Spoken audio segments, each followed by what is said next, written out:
السلام علیکم ورحمۃ اللہ وبرکاتہ۔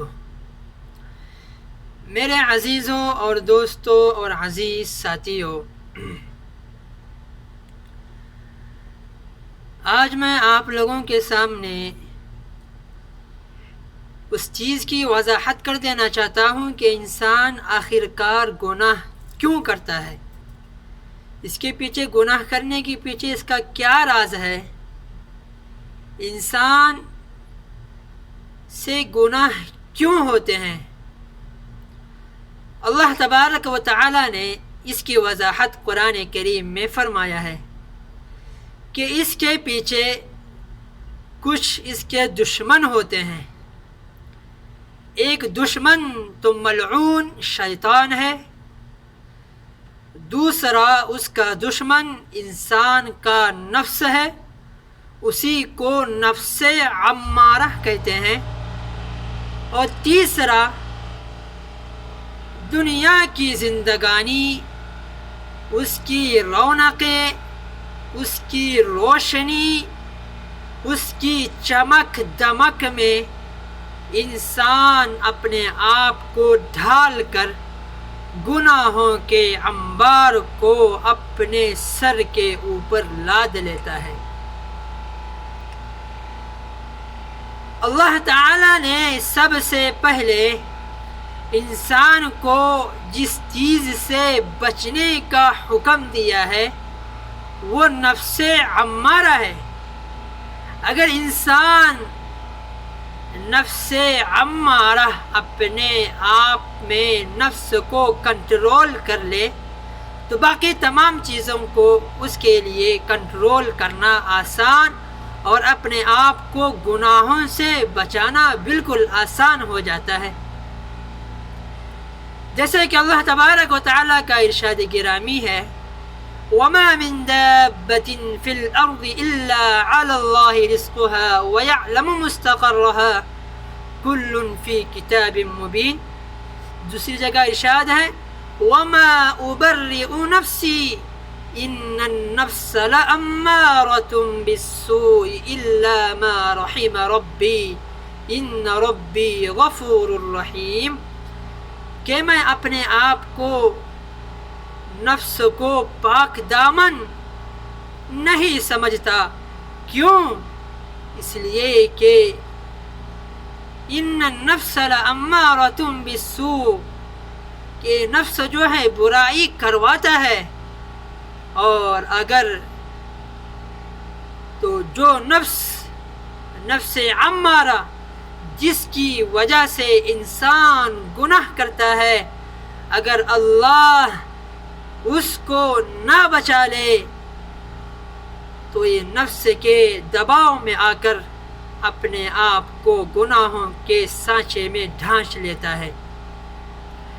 دوسری چیز دنیا کی رونق، حالانکہ اللہ تبارک و تعالی نے فرمایا وَمَا الْحَيَاةُ الدُّنْيَا إِلَّا مَتَاعُ الْغُرُورِ وَمَا الْحَيَاةُ الدُّنْيَا إِلَّا قَلِيلٌ، کہ یہ جو دنیا کی رونقیں، دنیا کی نوش و نما، دنیا کی چمک دمک جو انسان کو نظر آ رہی ہے، جس کے نتیجے میں انسان اپنے آپ کو ڈھال کر گناہوں کے سمندر میں ڈوبتا ہوا جا رہا ہے، اللہ تعالیٰ فرماتے ہیں یہ تو دنیا کی زندگی بہت کم تر ہے، اور یہ دنیا کے تمام کی تمام دھوکے دار چیز ہے، اس لیے انسان کو اس سے بچنا چاہیے۔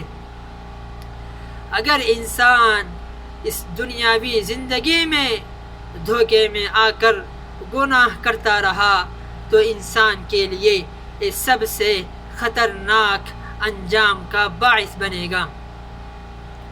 آخر اس دنیاوی زندگی میں انسان دھوکہ کیوں کھاتا ہے؟ کیا وجہ ہے؟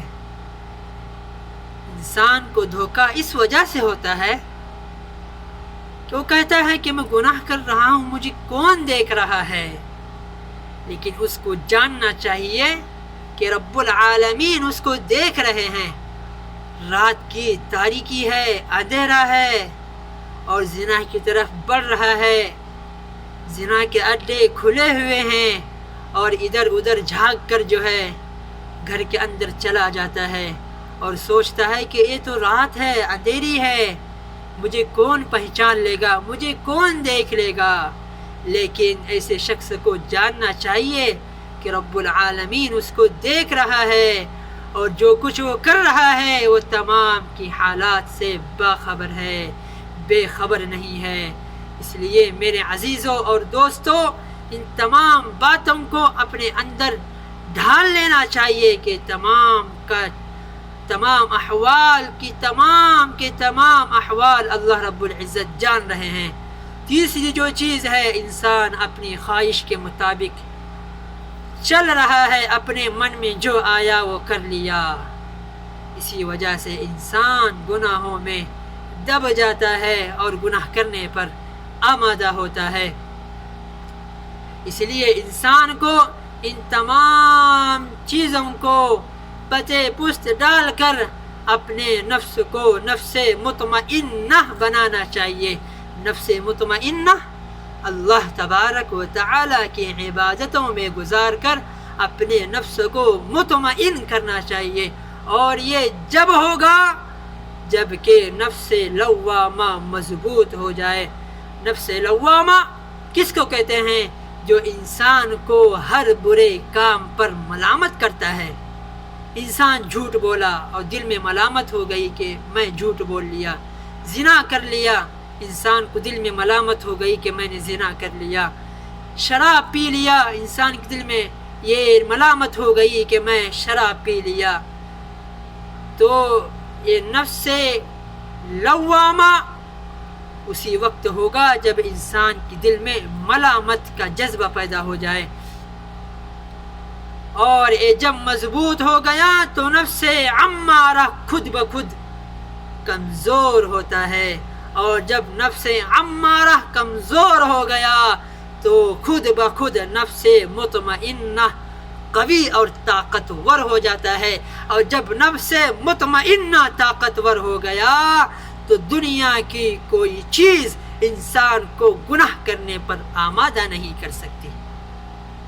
اور یہ نفس مطمئنہ یہ ایک ایسی نعمت ہے کہ اللہ جس کو عطا کر دے تو اللہ بھی اس سے راضی ہو جاتا ہے، اور وہ بھی اللہ تبارک و تعالیٰ کے تمام حکموں پر عمل کرنے کے لیے اپنے آپ کو راضی اور خوشامند ثابت کرتا ہے۔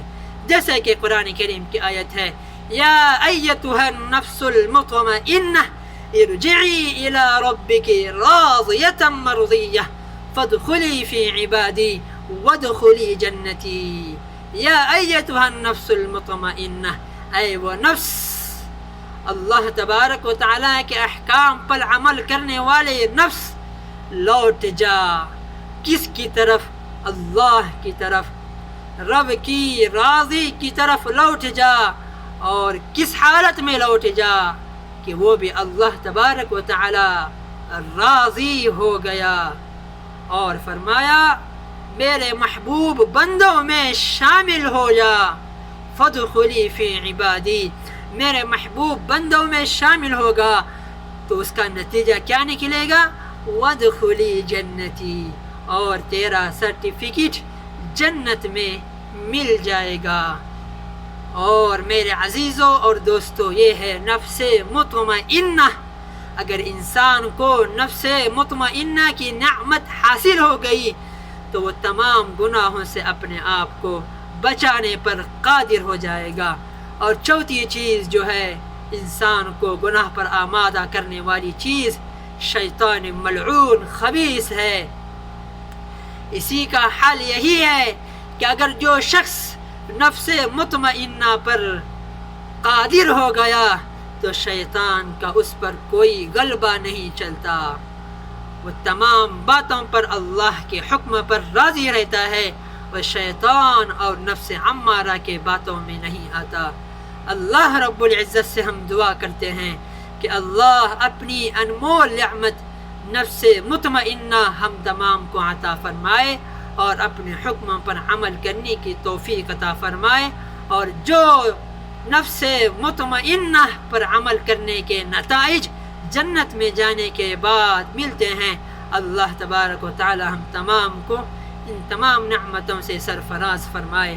وآخر دعوانا ان الحمد للہ رب العالمین.